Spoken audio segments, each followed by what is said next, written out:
datang kebenaran, wa zahaqal batil, pasti kebatilan akan lenyap. Jadi intinya kebatilan akan hancur kalau ada kebenaran. Kenapa Ibrahim bisa menang? Karena Nabi Ibrahim melawan kerajaan Namrud. Kenapa Nabi Musa bisa menang? Karena Nabi Musa melawan kerajaan Fir'aun.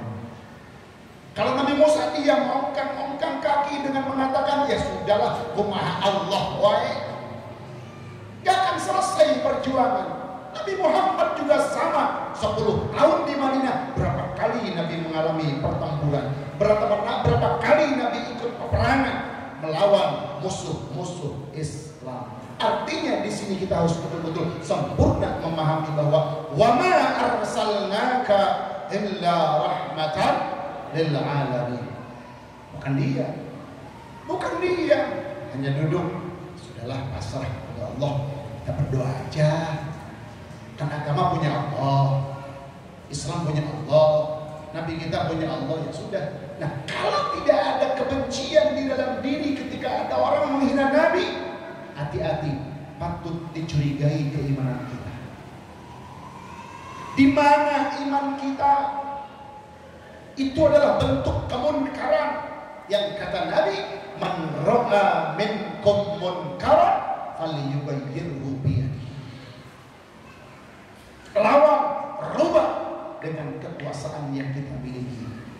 RT, RW, lurah, gubernur, bupati, presiden, ayo gunakan kekuasaan untuk memenangkan Islam, minimal dengan parapnya, minimal dengan tanda tangannya, bikin perda, bikin undang-undang yang undang-undang tadi memberikan kemaslahatan kepada umat. Insya Allah tanda tanganmu, parapmu akan menjadi saksi di hadapan Allah Subhanahu wa Ta'ala. Tetapi sebaliknya, tanda tanganmu, parapmu yang justru membuat susah umat manusia, ingat akan ada pertanggungan jawabnya di hadapan Allah Subhanahu wa Ta'ala. Na'udzubillah summa na'udzubillah.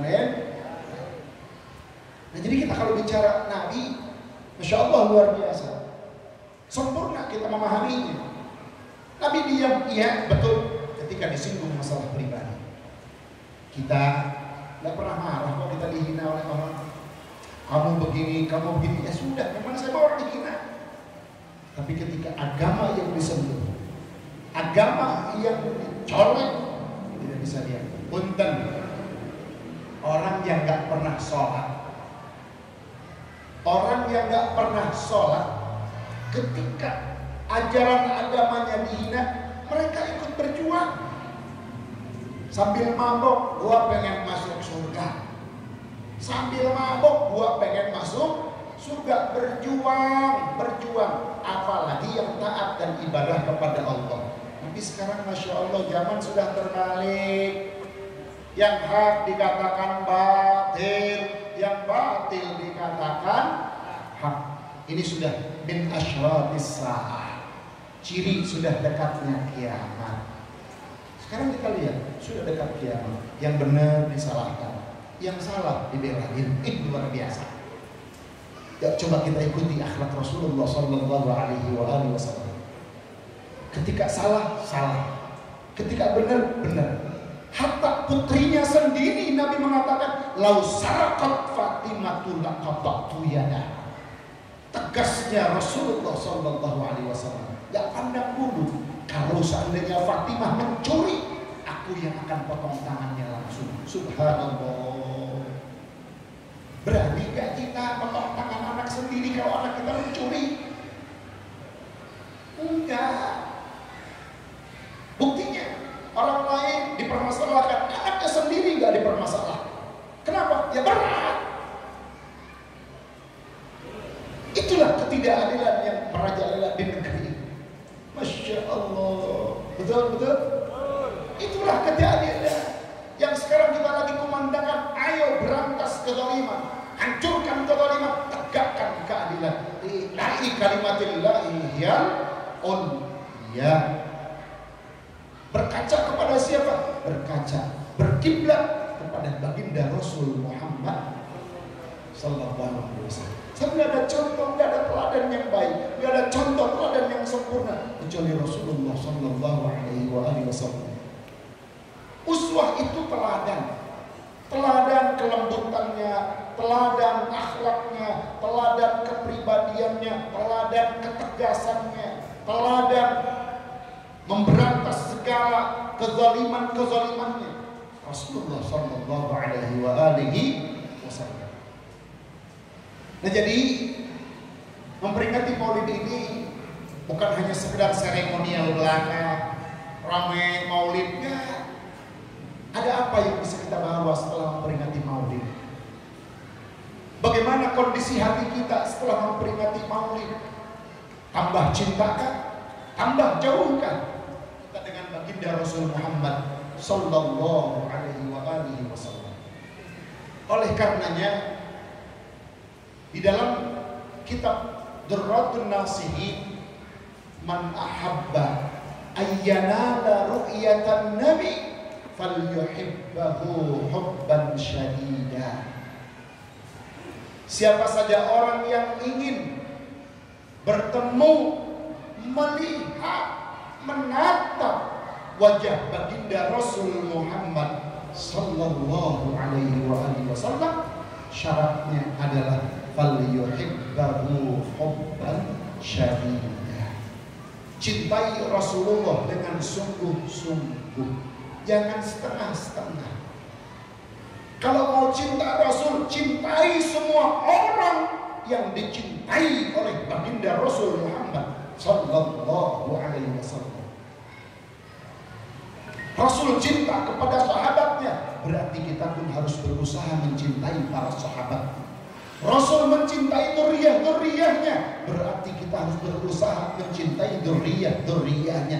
Baru cinta kita dianggap sempurna kepada baginda Rasul Muhammad sallallahu alaihi wasallam. Bohong kalau orang ngaku cinta sama Nabi tapi tidak cinta kepada para sahabat-sahabat Nabi. Bohong orang yang ngaku cinta kepada Nabi tapi dia tidak cinta kepada dzurriyyah Nabi kita Muhammad sallallahu alaihi wasallam. Saya teringat seorang tokoh Nahdlatul Ulama yang beliau wafat di kota Mekah dan dikuburkan di Maklah, Kiai Haji Maimun Zubair, tokoh NU, sepuh. Apa daud beliau? Kata beliau, ketika kamu menghadapi dzurriyyah Nabi, hadapi layaknya kau berhadapan dengan Al-Quran. Apa maksudnya? Quran yang bagus kita hadapi dengan takdim dan penuh hormat. Quran udah lecek, Quran udah lapuk, Quran udah robek-robek, tetap kita muliakan dan tetap kita agungkan. Begitupun dengan dzurriyyahnya. Jangan lihat kelakuannya, jangan lihat peranainya, tapi lihat di dalam dirinya mengalir darah baginda Rasul Muhammad sallallahu alaihi wasallam. Nah, sekarang umat Islam lagi dibentur-benturkan, seakan-akan perdebatan, perselisihan di kalangan umat Islam, terutama tokoh-tokoh Islam, tokoh-tokoh habaibnya, seakan-akan dibenturkan sehingga umat makin lama makin bingung. Mumpung ingat, saya tegaskan kepada jamaah, Habib Rizik adalah dzurriyyahnya Nabi, Habib Lutfi adalah dzurriyyahnya Nabi, Habib Ali Jufri adalah dzurriyyahnya Nabi, Habib Umar bin Hafid adalah dzurriyyahnya Nabi. Buat kita, mereka adalah sama. Di dalam tubuh mereka mengalir darah baginda Rasul Muhammad sallallahu alaihi wasallam. Jangan ada perasaan benci satu. Ini tidak dibenarkan di dalam ajaran Islam. Harus diluruskan pemahaman umat Islam sekarang. Seakan-akan lagi dibenturkan. Ini sengaja umat Islam dibenturkan supaya umat Islam pecah, dan memang itu tujuan orang-orang kafir, orang-orang barat, at-tafriqu bainal muslimin, dipecah belah persatuan dan kesatuan umat Islam. Ya, perkembangan di masyarakat kita sekarang ini. Berita-berita terupdate sekarang. Bagaimana? Seakan-akan kelompoknya Habib Lutfi berseberangan dengan kelompok Habib Rizik, kelompok Habib Umar seakan-akan dibuat berseberangan. Padahal Masya Allah, mereka baik semuanya. Mereka bertemu dan berpelukan antara satu dengan yang lain. Sementara kita dirusak dengan cara berpikir, dirusak dengan pemahaman yang keliru dan salah memahami mereka semuanya. Ini saya luruskan. Saya mahabbah kepada Habib Lutfi, mahabbah kepada Habib Rizik, mahabbah kepada Habib Umar bin Hafid, mahabbah kepada Habib Ali Jufri. Kenapa? Karena di dalam diri mereka mengalir darah baginda Rasul Muhammad Sallallahu Alaihi Wasallam.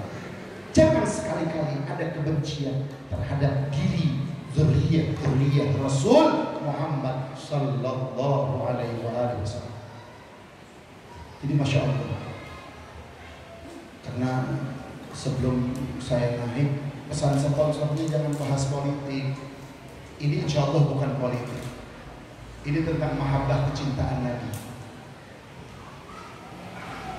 Kalau sekarang bukan dari kepolisian yang besar. Kalau dulu pernah saya lagi mau ceramah, lagi ngantuk-ngantuk, bertunduh mundutan, tiba-tiba panitia kan nyolek, Ustaz, ada apa?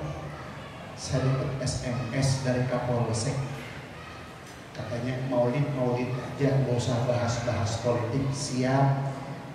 Pas waktu nama tetap bahas. Kenapa? Sebab ya harus disampaikan, hak adalah hak, batil adalah batil. Tapi insya Allah ini bukan politik. Ini meluruskan pemahaman supaya hati kita jernih, supaya hati kita bersih. Sebab kenapa? Sekarang seakan-akan pendukungnya Habib Rizik menganggap Habib Lutfi tidak seiring sejalan dengan kita. Pendukung Habib Lutfi mengatakan Habib Rizik tidak sejalan dengan kita. Dibenturkan antar umat Islam sehingga umat Islam sudah tidak lagi punya kekuatan. Sehingga musuh akan semakin mudah memporak-porandakan umat Islam. Na'udzubillahi min. Bagaimana perjuangan Rasulullah mempersatukan kaum muhajirin dengan kaum ansor, dengan persaudaraan yang kokoh, persaudaraan yang kuat, yang dibalut, diikat dengan ukhuwatun Islamiyah.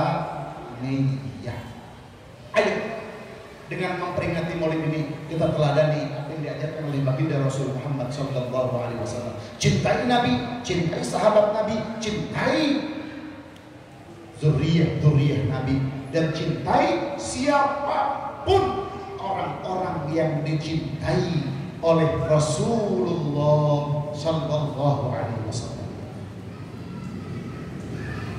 Rasul suka sama fakir miskin. Kalau kita ngaku cinta sama Rasul, ayo cintai fakir miskin.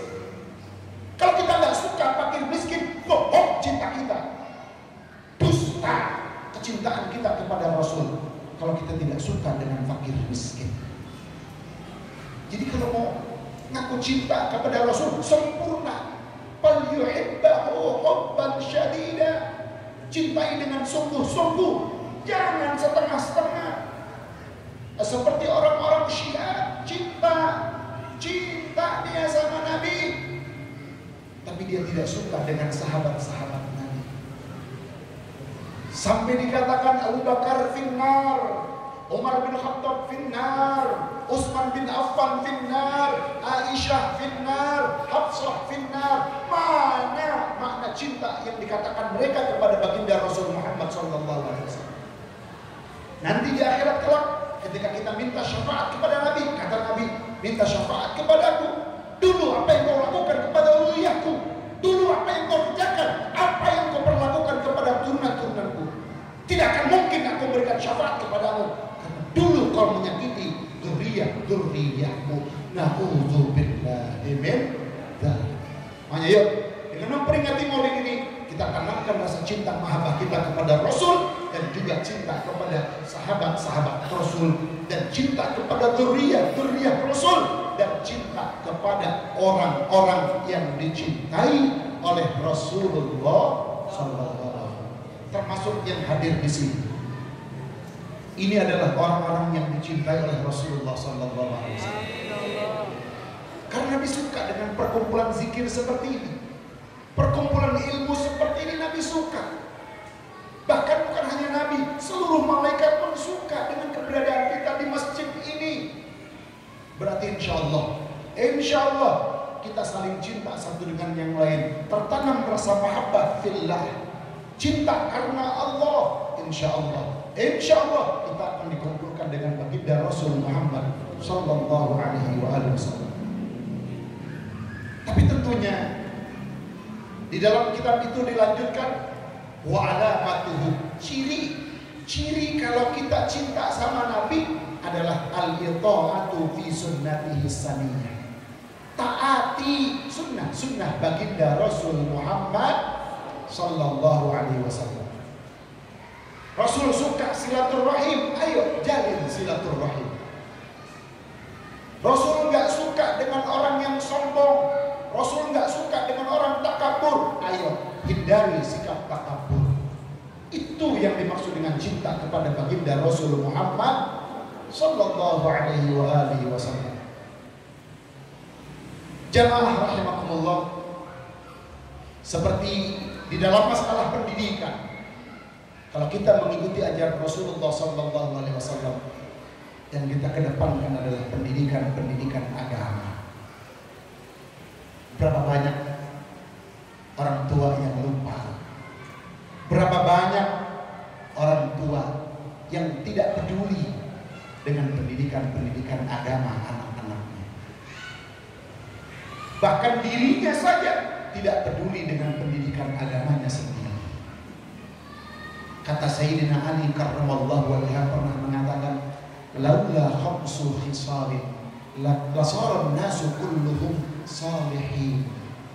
Kalau bukan karena 5 perkara buruk ini, pasti semua umat manusia akan menjadi orang-orang yang soleh, yang akan selamat dari kehancuran.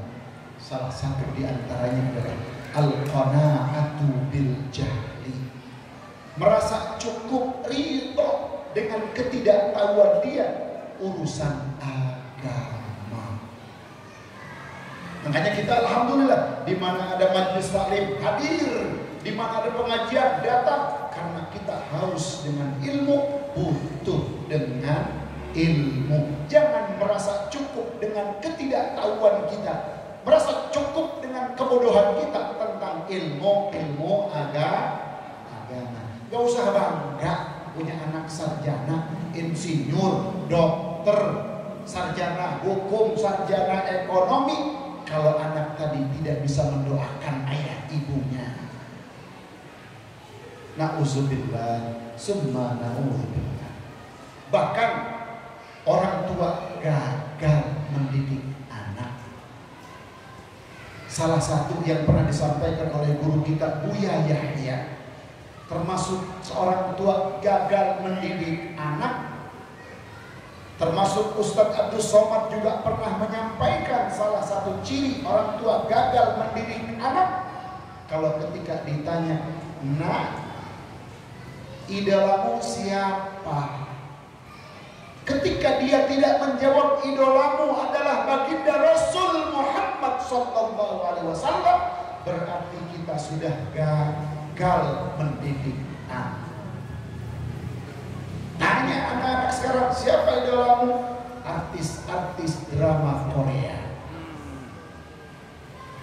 Siapa idolamu? Pasti tidak akan ada yang menyebut. Siapa panutan idolamu? Nabi Muhammad Sallallahu Alaihi Wasallam. Karena apa? Karena memang mereka tidak dikenalkan dengan itu semua. Makanya alhamdulillah, dengan peringatan maulid demi maulid kita laksanakan di negeri tercinta ini, mudah-mudahan jadi upaya supaya anak-anak kita tahu siapa yang bisa dijadikan panutan dan idola di dalam kehidupannya. Amin ya rabbal. Jam 10 haji kita lanjut. Saya tanya panitia dulu, gimana lanjut? Gue mah hausan kan gesan tuh. Oke, kita lanjutkan dulu.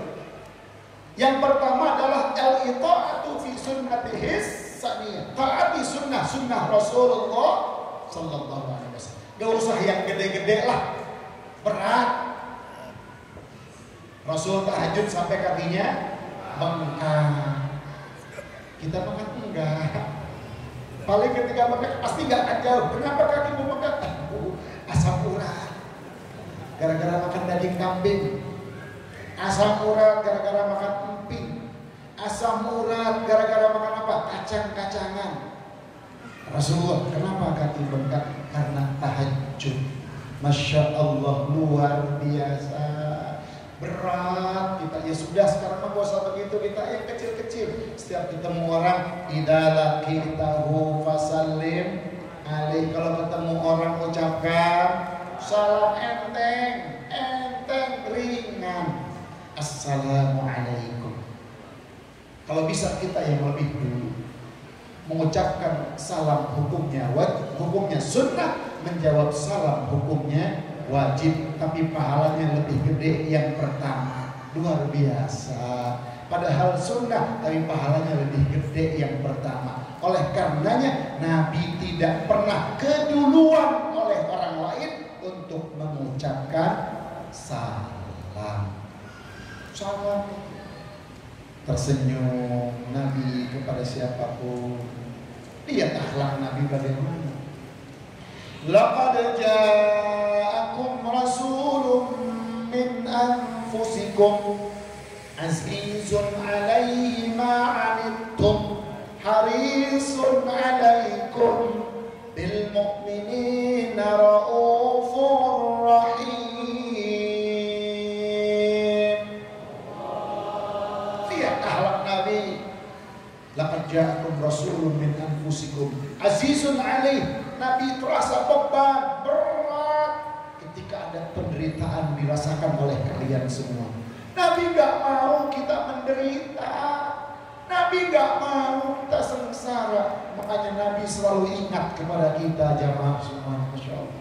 Kita tanya berapa kali kita ingat kepada Nabi. Setiap saat Nabi ingat kita. Setiap waktu Nabi ingat kita. Ayo kita balik bertanya, berapa kali kita ingat kepada Nabi? Berapa kali kita membaca sholawat kepada Nabi? Masya Allah. Sampai lahir Nabi mengucapkan ummati, ummati, ummati. Bukan layaknya bayi yang lahir oa, oa, oa. Bukan. Tapi ummati, ummati, ummati. Ketika Isra Mi'raj, siapa yang diingat? Kita umatnya. Ketika Nabi mengucapkan salam kepada Allah, at-tahiyyatul mubarakatus salawatut tayyibatu, dijawab oleh Allah, assalamu alayka ayyuhan nabi wa rahmatullahi wa barakatuh. Nabi terdiam, kemudian Nabi menjawab salam, assalamu alayna wa ala ibadillahis salihin. Mudah-mudahan kita masuk dalam doa tadi. Hamba-hamba Allah yang saleh, yang taat, yang ikut ajaran baginda Rasul Muhammad sallallahu alaihi wa alihi wasallam. Dijawab serentak oleh para malaikat, asyhadu an la ilaha illallah wa asyhadu anna Muhammadar Rasulullah. Jadilah syariat di dalam sholat ketika kita membaca tasyahud. Masya Allah, luar biasa. Nabi ingat, nanti ketika dibangkitkan, yang pertama kali bangkit adalah Rasulullah sallallahu alaihi wasallam. Siapa yang dicari oleh Nabi? Bukan istrinya, bukan anaknya, bukan kerabatnya. Nabi menoleh ke belakang, lihat ke kanan, lihat ke kiri. Aina ummati, aina ummati, aina ummati. Mana umatku, mana umatku. Karena Nabi tahu siapa kita sebenarnya dan bagaimana keadaan kita sebenarnya. Harus ditolong, harus dibantu oleh baginda Rasul Muhammad sallallahu alaihi wasallam. Ciri kalau kita cinta sama Nabi, di samping melaksanakan sunnah-sunnah Nabi, wa iktarus salati alaihi, perbanyak baca salawat kepada Nabi kita Muhammad sallallahu alaihi wasallam. Banyakin salawat. Membaca salawat kepada Nabi silahkan dengan berbagai macam model. Ada yang salawat naria, ada salawat timpil qulub, ada sholawat pujian, silahkan dibaca sebanyak-banyaknya, membaca sholawat kepada Nabi kita Muhammad Sallallahu Alaihi Wasallam. Insya Allah dengan kita melaksanakan sunnahnya, dengan memperbanyak-banyak sholawatnya, insya Allah kita akan dipertemukan dengan baginda Rasul Muhammad Sallallahu Alaihi Wasallam. Hadirin jamaah rahimakumullah. Jadi sebetulnya inti maulid itu hanya itu, bertambah kecintaan kita kepada Nabi, mahabbah kita kepada Nabi, lihat perjuangan Nabi, lihat kepribadian Nabi, lihat dakwahnya Nabi, kita contoh semua perilaku-perilaku Nabi. Dan memang Nabi diutus oleh Allah, innama bu'istu liutammima makarimal akhlak. Bahasa sekarangnya revolusi akhlak. Kalau akhlaknya udah bener, gak akan ada orang berani korupsi. Kalau akhlaknya sudah bener, gak akan ada orang berbuat zalim. Hantam dulu akhlaknya seperti dulu Nabi. Hantam dulu akhlak-akhlak orang-orang kafir Quraisy dengan apa? Dengan pendekatan tauhid, kalimat la ilaha. Sebab perlu dicatat, kalau kalimat itu sudah menghunjam di dalam diri dan menjadi dandanan di dalam diri, perjalanan hidup kita akan selalu lurus untuk sampai kepada Allah Subhanahu wa Ta'ala. Gak akan tergantung kepada siapapun, gak akan bersandar kepada siapapun. La ilaha, tidak ada yang wajib disembah kecuali Allah, tidak ada tempat bersandar kecuali Allah, tidak ada tempat meminta kecuali Allah, tidak ada tempat yang dituju kecuali Allah Subhanahu wa Ta'ala. Jabatan akan hilang, pangkat akan hilang, harta akan habis, tapi Allah tidak akan kemana-mana. Kalau kita dekat dengan Allah, Allah akan makin dekat kepada kita. Tapi kalau kita maksiat, Allah akan makin jauh dari kita. Mudah-mudahan kumpulnya kita di dalam rangka mendekatkan diri kita kepada Allah Subhanahu wa Ta'ala. Dan insya Allah karena kita tertanam rasa cinta mahabbahnya kepada Rasul, kita pun akan dikumpulkan bersama baginda Rasul Muhammad ma'alladina an'amta alaihim minan nabiyyin was-siddiqin wasyuhada was-salihin. Kenapa? Wa hasuna ulaika rafiqa. Teman yang paling baik adalah mereka semuanya. Kalau kita berteman dengan syuhada, kita cinta syuhada, cinta solihin, cinta nabiyin, insya Allah kita akan bersama-sama mereka. Jangan pilih teman yang lain yang tidak dekat dengan Allah, yang tidak dekat dengan Rasulullah, dan bahkan justru menjauhkan diri kita dari Allah Subhanahu wa Ta'ala. Jauhi teman-teman seperti itu. Kenapa? Akan membuat jauh diri kita dengan Allah Subhanahu wa Ta'ala. Makanya perkumpulan kita, insya Allah ini adalah perkumpulan para solehin. Amin. Kumpulan orang-orang baik dan orang-orang yang ingin menjadi baik di mata Allah Subhanahu wa Ta'ala. Amin. Amin ya Rabbal Alamin. Hadirin jamaah rahimakumullah, hanya itu yang bisa disampaikan. Kalau ada hal-hal yang kurang berkenan, masih banyak sebetulnya yang ingin disampaikan. Masih banyak banget yang ada di kepala ini. Belum keluar semua, belum modal semuanya. Ya, masih banyak banget yang mau dibahas. Ya, masalah banyak deh. Masalah apa deh? Masalah keadaan sekarang, masalah perjuangan, masalah COVID-19. Ya. Pokoknya Corona insya Allah tidak akan datang. Tidak akan datang kepada orang yang selalu dekat dengan Allah Subhanahu wa Ta'ala. Insya Allah, asal kita yakin kepada Corona itu penyakit datangnya dari siapa? Dari Allah. Yang punya penyakit Allah yang menyembuhkan. Sejuta orang, jin dan manusia untuk memadaratkan kita, tapi Allah memberikan manfaat kepada kita. Tidak akan mampu orang memberikan madarat kepada kita. Kumpulin tuh jin dan manusia untuk memberikan manfaat kepada kita, tapi Allah tidak mengizinkan untuk memberikan manfaatnya, tidak akan mampu. Allahumma la mani'a lima a'taita wa la mu'tiya lima mana'ta. Allahumma ya Allah, la mani'a, tidak ada yang bisa mencegah, lima a'taita, terhadap apa yang Kau berikan. Gak akan ada yang bisa menolong. Mau dihalang-halangi, saya gak boleh datang ke tempat ini, Allah mau, ya harus datang. Habib Rizik dihalang-halangi, gak boleh pulang, tapi Allah menghendaki pulang, harus pulang, karena Allah menginginkan Habib Rizik pulang. Nah setelah pulang, inilah ujian lagi. Ayo terus disalah-salahkan. Tapi alhamdulillah, hatur nuhun balihonya udah diturunin. Nah, saya tanya tadi, Ustaz Rusli tanya ke Pak Jintong, baliho saya ada yang nurunin gak? Kata Pak Jintong, kalau ada yang nurunin baliho Ustaz, saya pasang badan, pasang doa. Kata Pak Jintong, ini mah saya pasang badan gitu. Kalau ada yang nyerang, saya langsung lari. Insya Allah kita tetap berjuang. Gak usah terpengaruh dengan informasi apapun. Kita tetap berjuang li'ila'i kalimatillahi hiyal uliyah. Inilah kalau kita lihat luar biasanya